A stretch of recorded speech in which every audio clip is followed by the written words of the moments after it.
one is temperature and wind speed. Okay.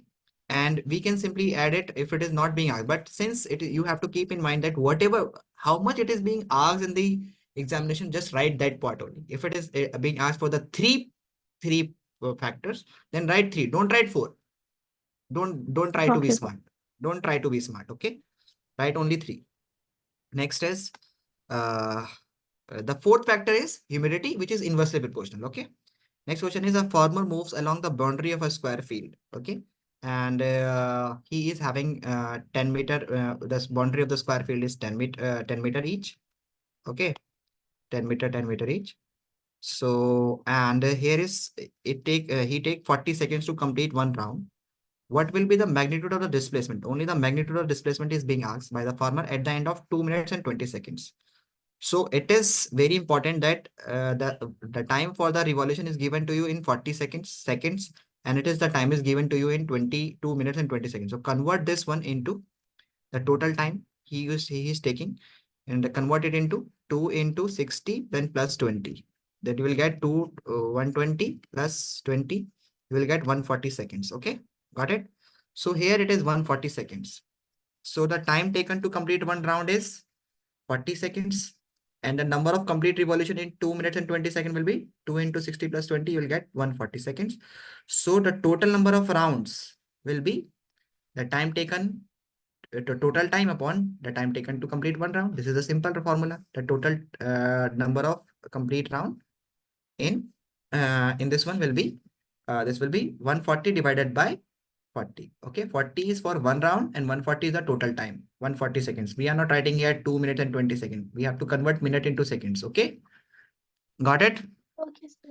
Then you cut it 0 0 and you cut it by 4, you will get 7 by 2, that is equals to 3.5. 3.5 means that 3 complete round and 1 half round. Okay, so for 3 complete round the displacement will be 0. Why it is 0? Why it is 0? Because a person is moving from A, B, C, D. So if he comes back to A, the displacement will be 0 because the position is original position. Then again he go and come back to its original so if it is taking 100 rounds or 500 rounds and coming back to his own original position, then there will be no displacement. The displacement is the shortest distance between the initial and the final position. So for the next half round, for the 3 complete round, it will be 0. Why 0? Because he is, why it is 0? Because he is moving, okay, and completing and coming back to its original position A. But for the next half round, when he took the next half round, what is going to happen? Tell me. When he took the next half round, his position will be, his position will Let's be at see. C. So don't take that this will be 40 plus 40, sorry, 10 plus 10 will be 20. No. The diameter will be sorry, the diagonal of this one will be considered as the displacement. But it is the shortest part between A and C, diagonal. Okay. So you know the length of the diagonal of a square is root 2 into side. And how you get this one? You can get this one also by using Pythagoras theorem. Okay. You can assume that this is 10, this is 10, and this you need to find out, so that it is A, this is B, and this is C. This is 90 degree, this is hypotenuse. So right here AC square is equals to AB square plus BC square. So now you know A is 10, 10 square, then again 10 square. Then you can take 10 square is 100 plus 100. So you will get 200, 200. So this is AC square is 200. So what you can write here is, you can write AC will be equals to under root of 200. And you can further write it like this way, 2 into 10 into 10. This 10 pair will comes out. You will get root 2 into 10 into root 2. Okay. Or this is simple that if it is a perfect square, then it is very simple that you have to write it root 2 into side. Root 2 into side. Root 2 is actually 2 and side is 10 of the square. So the diameter, so total displacement will be at the end of 3.5 second will be 10 root 2 meter. Got it? Got it?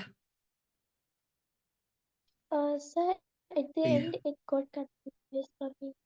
What are you saying? Speak a little bit louder.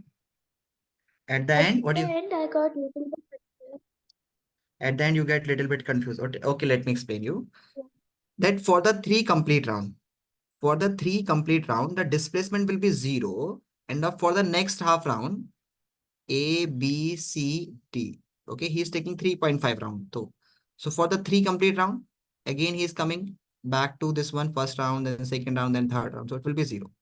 But for the next half round, he will be at C. This is half round, okay, at C position. So this diagonal of the square will be the displacement of the 3.5 round, okay?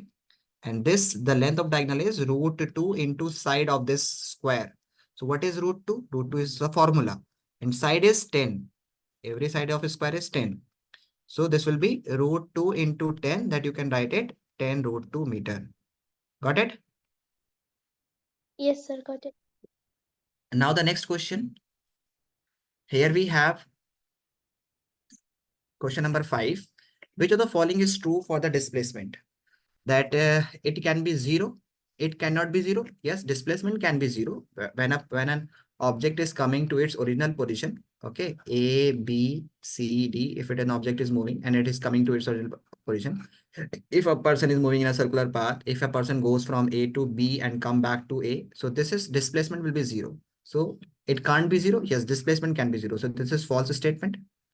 And its magnitude is greater than the distance traveled by the object. No, the magnitude means the number. Displacement can be equal. Displacement can be equal to distance. Okay. Displacement can be equal to distance if object is traveling in a straight line. So if an object is moving in a straight line and move from A to B, so here distance and displacements are equal. But displacement can never be greater than the distance traveled. Displacement can never be greater. So here it is. Explanation. Displacement can be equal to distance, if they are traveling in a straight line, but can be greater than the displacement. But can't be greater than distance. This is distance. Okay, do a correction. This is distance. Okay, got it? Got it? Sir. Then the next question is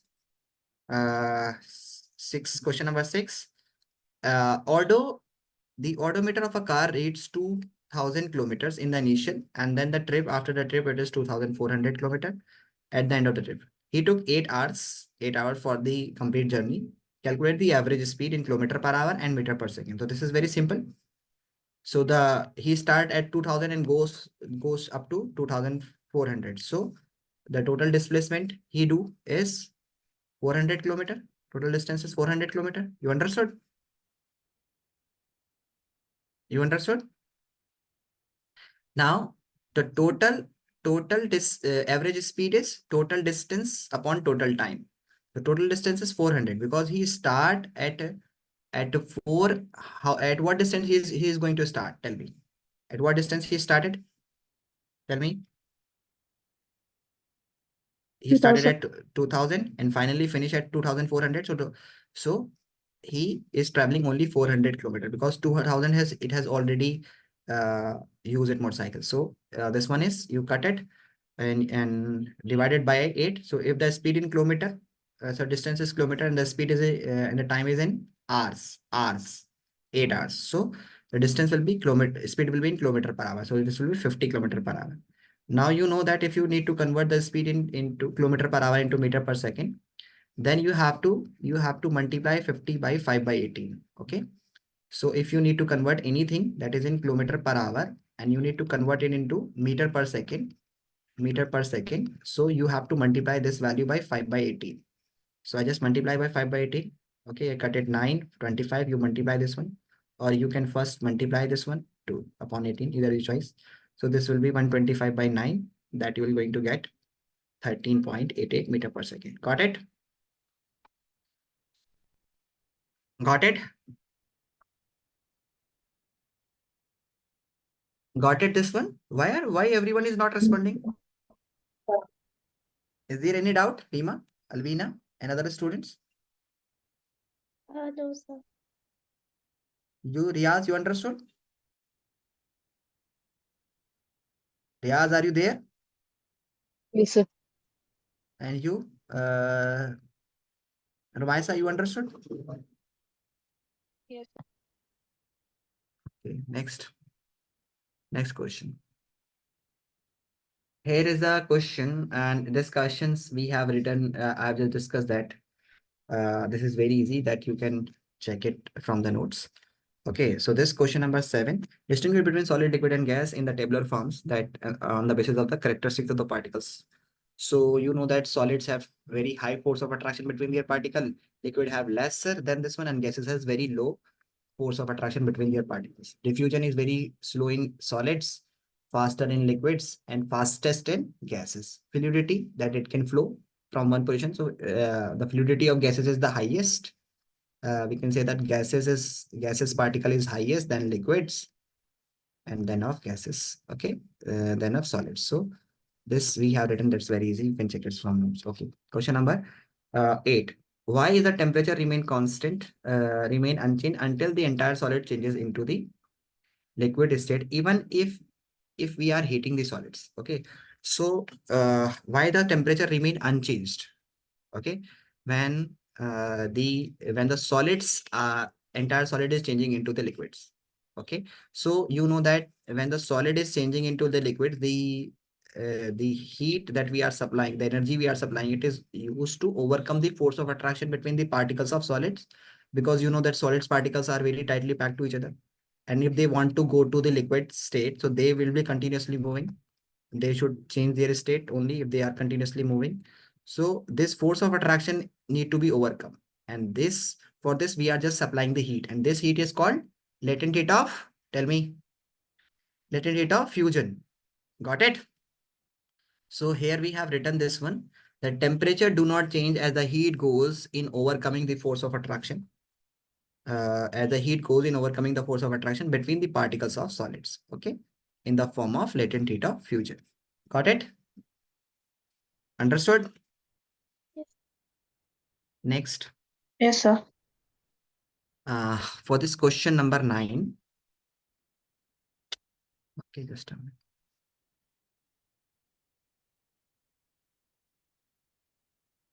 Here we have this question number 9. And this question number 9, S is a particles, okay, beyond its melting points. Okay. So it is heated. Okay, a solid S was heated beyond its melting points. Okay. Means beyond its melting point means when it is freezing there, and it is also further continuously heating. And the hot liquid was then allowed to cool slowly. Now, okay. So here it is, say the temperature was recorded as this one. Okay. Uh, until to cool it. So here it is asking that what is the freezing point of S? Tell me, what is the freezing point of S? What is the freezing point of S?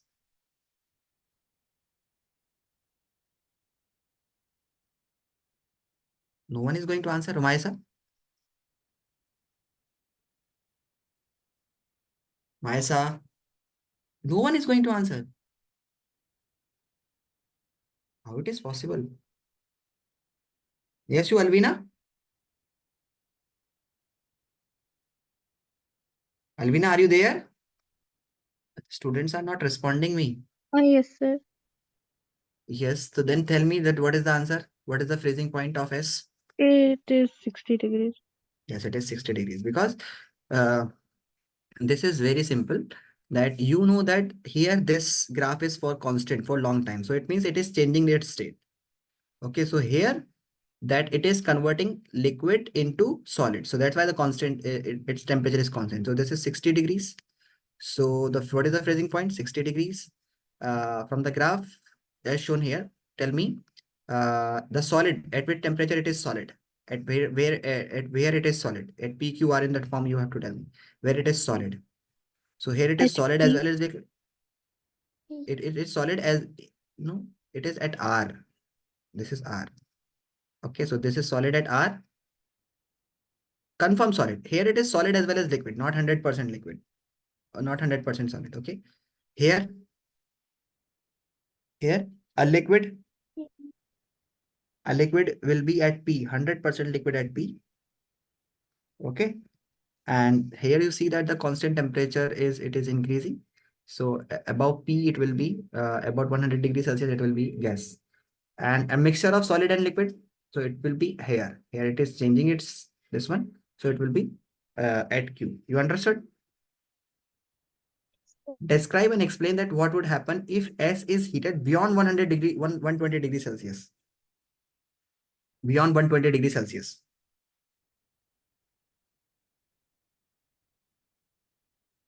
I wrote it would turn into vapor. Yes. Or you can write it. It turns not vapor. Vapor is generally the vapor state is generally used for the liquids in which water we have taken, because water vapor is generally we write for the water gaseous state of liquid water. Okay, so if you write it vapor, then it's okay, but try to write gas. Okay, S will change into gas. Okay, sir. Next question. So it is 60 at R, at P and Q, and this we have written here. Now here we have the next question. Abbas, this is very important question that I'm going to tell you, that I have given two types of question of this question, okay, related to this question. One is freezing and another one is when it is converted into gas. So one of the graph question may comes in your examination, which is most probably, okay. Next question is that a bus, okay, a bus decrease its speed from 80 km per hour to 60 km per hour in 5 seconds. Find its acceleration of the bus. This is very important question. Okay.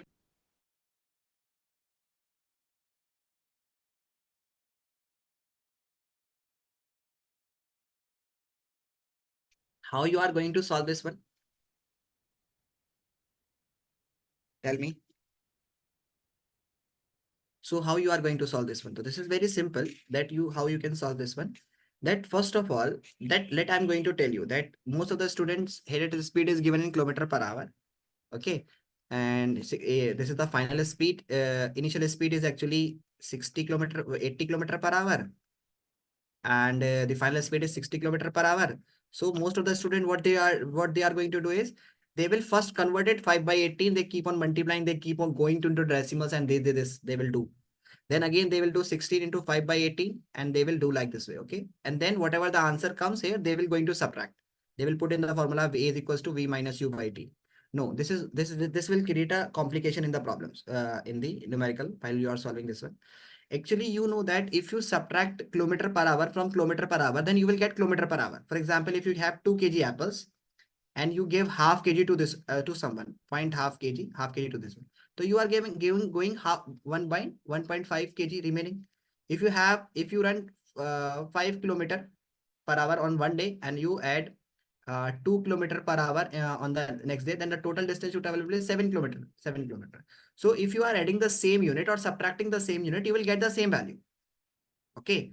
So first of all, what you are going to do here is that you need not to write it like this way, right? 60, you are going to get the difference, na? V minus U, you have to write it. So you will get V is final velocity is 60 and then minus 80. Then you will get minus 20 kilometer per hour. 20 kilometer per hour. Okay. So then change this 20 kilometer per hour into meter per second. Okay. Don't go first change it into meter per second, then change it meter per second, then you are subtracting. No, just first change the kilometer per hour. So first subtract, then you will get the speed of difference will be in kilometer per hour, because this is kilometer per hour. This is also kilometer per hour. So when you're subtracting this usually, you will get kilometer per hour 20. Now convert this one into 5 by 18 separate. Okay. So when you convert this kilometer per hour into by multiplying by 5 by 18, you will get this one in meter per second. Okay. Got it? Got it? So why we are converting this one in meter per second? Because you have to get the acceleration, because acceleration unit is meter per second square, not the kilometer per second square. So that's why you have to convert it into meter per second speed. This is mandatory. So this we have written here. Okay. This is 80, and this most of the student used to do this one. Okay. So that's why I do this one by two methods. Just I take 60, V minus U, we just write it 60 and you get here. This will get minus 50 by 9. Okay. Okay. And the other, yes. What is 5? Like, where did you get 5 by 18? Where do we get this 5 by 18? Let me explain you. Where do we get this 5 by 18? Actually, when we are just converting kilometer per hour to meter per second, so we have to multiply this one. Okay. So let's suppose you have to convert 36 kilometer per hour to meter per second. Okay. Just Rima, just concentrate Okay. here. Okay. Let's suppose you are just converting kilometer per hour. Let me find some space. Yes, here it is. So let you are converting kilometer per hour, 36 kilometer per hour per kilometer per hour. Per hour means into meter per second. So you have to convert this kilometer 36 and you have to convert this kilometer into meter. So you can write it 3600, 36,000, sorry. So how you can write kilometer into meter? You have to write it into this one. Na? So this is 3636 into 1000. Got it? And hour, 1 hour is going to have 60 minutes. Okay. And 1 minute is going to have 60 seconds. So 60 into 60 will be 3600 will be the number of seconds in 1 hour. Okay. So if you write this hour into seconds, you have to divide it by like this way. Okay. So this 0 and this 0 will get cancelled out each other. And this, when you divide it, you will get 5 and you will get 18. So if you need to convert this 36 kilometer per hour to meter per second, then you have to multiply by 5 by 18. Understood? Yes, sir, I understood. Okay. Everybody understood? Yes, sir. Okay. So here, where were we? So here in this question, you need to write it this way, that 60. Okay. And this one you have to multiply, you have to subtract this one. Okay. When you subtract this one, what you are going to get? You will get minus 20 kilometer per hour.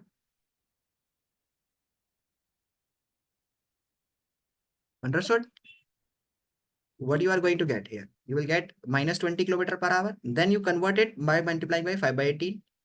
20. So you cut it, you will get 9 and you get 10, you will get minus 50 by 9. Why minus? Because here the final velocity is less and initial velocity is more. So it means that it is braking. And when the brake is applied, the acceleration is negative. It is automatically coming with negative sign.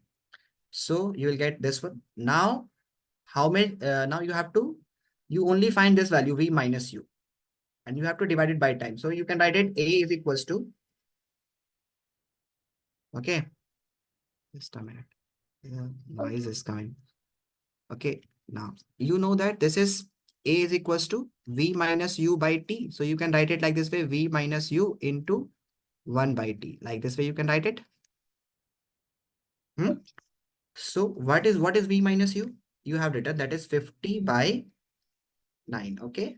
And then what is t? T is 5 seconds. 5 seconds. So you write it 1 by 5. Okay. Got it? Because t is 5 seconds. I think 5 seconds was time, na? Yes. So when you cut it, you will get 10. So you will get minus of 10 by 9. You will get minus 1.1 meter per second square. Got it? You have to write Yes, it that is in meter because it is asking in the acceleration. So acceleration should be written with negative sign if the brake is applied. Okay. Got it? yes, Got it? sir. Next question. Yeah. Here we have that is Joseph jogs from A to B in a straight line of 300 meters. So it is moving from A to B in a straight line in 300, and he took total time for this one is 2 minutes and 30 seconds. Total time is 2 minutes and 30 seconds. And then turn round back. Okay. So first of all, he is asking from A to B that you have to calculate A to B average speed and average velocities. Okay. So you know that if an object is moving in a straight line, A to B, okay, A to B. So here the distance and displacement is same. Here the distance and displacement is same because it is moving in a straight line. So 300 meters, so average speed and average velocity will be same.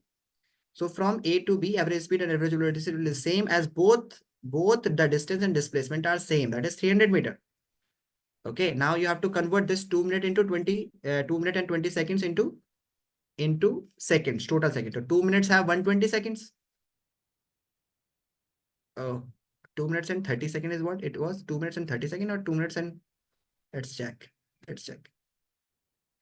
2 minutes and 30 seconds. Yes, it is 30 seconds. Okay, so this is a mistake. This is 2 minutes and 30 seconds. So it will be 150 seconds. Okay. Got it? So then you cut it. So 2 minutes and 30 seconds will be 150 seconds. So when you cut it, you will going to get how much? You will get 2 meter per second. This is the total distance, 300 meter from A to B. Okay, and then you cut it, you will get 2 meter per second. Okay, got it? Understood? 2 meter per second. Total distance upon total time. Now this is average speed and average velocity is.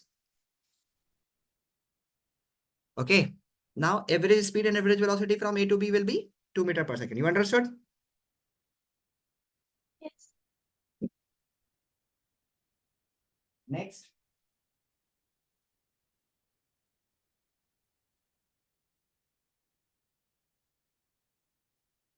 Next is, if I talk about this one. Now, if the object is moving from here to A, okay, to B, and then coming back to C. So what is the total displacement? Tell me. Tell me what is the total displacement. Here it is going from here to here is 300 meter. 300 meter, and when it is coming back to C, then it is traveling 100 meter. 100 meter. So what is the total displacement?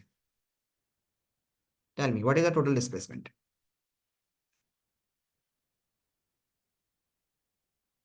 Tell me, everybody in the class. 200. 200. What you are going to get? 200? 200. 200 meter. Yes, it is very important that you need to understood this one, that when we are moving from A to C, okay, then average velocity during that time. Oh, where is the solution for this one? The next part of this one we have not provided. Oh, the next part of this one is, I have solved this one, but I have not sent you here. How it is possible? So let me tell you that when it is moving, I will send you the solution for this one because we have solved this one. So the other part for this one, when it is moving from A to C, so here the total displacement will be 200. But the total time will be added. Display distance is subtracted. 300 minus 100, we will get 200. But the total time you have to add. This total time is 200, 150 seconds for going here, and next 1 minute. 1 minute means 60 seconds. So add 60 this one. So you will get 210 seconds. So this is the average velocity. Average velocity. Okay. Got it? This is the average velocity. And average speed. Average speed is total distance upon total time. From A to C we are talking about. Okay. From A to C. So this will be total displacement. बताइए कितना होगा?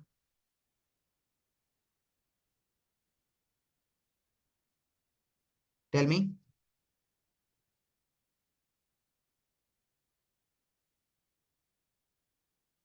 Tell me what is the total displacement from distance from A to C, because when you are calculating the average speed, you have to write the total distance. Tell me. 400 meter. Yes, it will be 400 meters. So this is very simple. That while writing from A to C, this will be 300 plus 100. The total distance will be 400 and total time will be 210. So you will get 40 by 21. Got it? Got it? Yes, sir. Next. Question number 12. Do this one.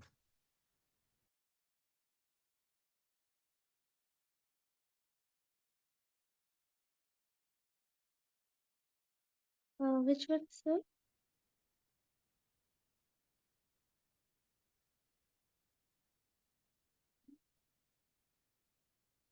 Well,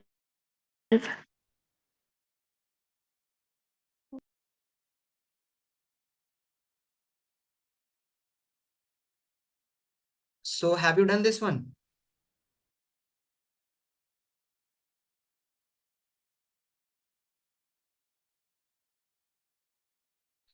So have you done this question? Tell me. Question number 12. How many of you have done this one? Tell me fast. Just a second. Okay, I'm just going to help you. That a ball is gently dropped. Okay, a ball is gently dropped from a height of how much? From a height of 20 meter. So 20 meter is the height. or displacement, that is 20 meter. Okay, and it's when it is dropped, so initial velocity will be 0, and acceleration when it is dropped, so it will be a is equals to 10 meter per second square positive, and the final velocity and at what time it is going to reach here. So this is the question, that u is 0, s is 20, is this is, and you write it, you use the second equation of motion, third equation of motion, v square is equal to u square plus 2s, u will be 0 because it is dropped, 2 into a is 10 and s is 20, because it is dropped from the height of 20 meter. So you will get the 0, this will get 400, so 400 is the square of 20, so you get this one, 20. So it will touch the ground with a speed of 20 meter per second. Now the next part is that how much time, at how much time will it touch the ground? So time you can calculate from this one. This will goes to that side, you will get v minus u upon a is equals to t. Okay, that a is equals to v minus u upon t. So this will goes to that side, this will comes down, you will get t is equals to v minus u upon a. Now you know v, we have calculated 20 final velocity. Initial velocity is 0 because it is dropped, and time is acceleration is 10. So you get 20 by this one, you cut it, you will get 2 seconds. So it will touch the ground in 2 seconds. Got it? Got it? Yes, sir. Next. Yes, sir. Next is again the 13 questions. So this is the 13 question is being given to you, and here is a graph. So it is being asked in the question that the physical state of the substance at point B, Q, and R and S. So it is moving upward like this way. So at B, at position B, this is not B, actually this is P. It is a misprinting, but this is P. Okay. So at P, it will be solid. Why? Because here the state is being changed. Here the state is being changed. Okay. These are the two. When it is constant, when it means temperature is not rising for some time, it means state is being changed. Okay. Got it? So this is the freezing points or melting point, freezing and melting point, and melting point. Okay. So that P it will be solid. Got it? At Q it will be, tell me. At Q it will be both solid and liquid. And R it will be liquid. And S it will be both liquid and gas. Got it? So Yes, we sir. have written the answer. You understood this one or not? So Yes, here sir. the solution for that one, that page that we left there, that the average velocity to A to C, it is written here. Okay. So we have done this one, 220 upon 21, that from A to B, and this one also. This is serial number of this one has been changed. So you will get this one. So now B is solid, Q is both solid and liquid, and it is changing its state. R is liquid and S is liquid and gas. Got it? Because here its state is changing, so it will be both liquid. As you know, 100 at 100 degrees Celsius, water is both liquid as well as gas. At 0 degrees Celsius, water is both liquid as well as solid, when ice and liquid. So next is, what is the melting point of this one? Tell me. Melting point. Tell me. 15. Yes, it will be 15. So it will be 15 degrees Celsius. Here it will, boiling point will be 110 degrees Celsius. Okay, and here what happens when the temperature changing remain constant? So it is, we have written that when that state is being changed, so it remain constant to the temperature remain constant for some time, as the heat is being utilized to form in the form of latent heat of fusion at 15 degrees Celsius, and latent heat of vaporization at 110 degrees Celsius. Got it? So the temperature remain constant because the state is being changed. Okay, as heat is being utilized in the form of latent heat of vaporization. Okay, got it? Means in the form of latent heat mainly, both fusion and vaporization. Got it? Next is, Yes, how sir. can you say that this substance is not a water? Can you tell me that how can you say that this is not water? Because the melting and boiling point are different. Yes, because it's melting. How can you say that it is not water? This is because its melting point is different. Water freezes at 0 degrees Celsius. Here it is freezing at 15. Water boils at 100 degrees Celsius. It is boiling at 110. So it is not a water. Okay. Now question number 14, last. State which of the following situations are possible and give examples of each of the following. an object with a constant acceleration but zero velocity. Okay, so if an object is going to have the constant acceleration but with zero velocity, okay, so it is only possible when an object is moving with a constant velocity, with zero velocity and constant acceleration. So because at velocity, okay, no, when an object is thrown upward, okay, when an object is thrown upward, then at the highest point, its velocity will become zero, final velocity will become zero, but acceleration is still acting on it, that is 9.8 meter per second square. Got it? So this is the case when an object is thrown upward, then its final velocity will be zero, but acceleration will be still acting on it. Okay. Now an object is moving with an acceleration, when it is going to have an acceleration, but uniform speed. So when an object move, you know that when uniform speed is there in general, we have acceleration zero, because uniform speed means there is not changing speed. No change in speed means your acceleration will be zero, because a is equals to v minus u by t. If initial and final is same, no change in speed, then we will have a is equals to zero. But in circular motion, we can have when an object is moving, okay, with a constant speed, then its acceleration will be acting at towards the center a, and it can have the speed. So it is possible in circular motion. We have written an object moving in a certain direction and its acceleration is perpendicular to the direction. Okay, perpendicular. So you know that when an object revolve in a circular motion, when an object revolve in circular motion, okay, then a force act on it towards the center. That is called centripetal force. Okay, so when an object moving in a circular motion, so this force is acting on it, and force, you know, m into a, mass into acceleration. So mass, force is a scalar vector quantity, it has direction. Mass is a scalar quantity, does not have direction. So then acceleration is a vector quantity which has a direction. So the direction of force and acceleration will be same. So if the force is acting towards the center, then the acceleration will also act towards the center. Okay, acceleration will also act towards the center. So this is the case where we can simply say the force is acting. Okay, you understood? This is the case when we can say that the object, when it is revolving in a circular path, then its acceleration or force will be acting towards the center, and its direction at every moment, direction of displacement will be, or direction of velocity will be always tangential. Tangential means if you draw, if at this point, if you want to know that, those will be tangential. Okay. And you know, tangent always make 90 degree with the radius. Okay. So it is tangential. At this point, it will be like this. At this point, it will be like this. So when an object moves in a circular path, its acceleration due to centripetal force act toward the center along the radius of the motion, while, okay, while its direction is always tangential at every point. Okay, means direction of velocity at every point will be dash. So this will be perpendicular. Here it is the only case where the force here, its direction is like this, but it will be, its acceleration will be acting towards the center. Its direction is like this, and its acceleration will be like this towards the center. So it is perpendicular. Got it? You understood? Understood?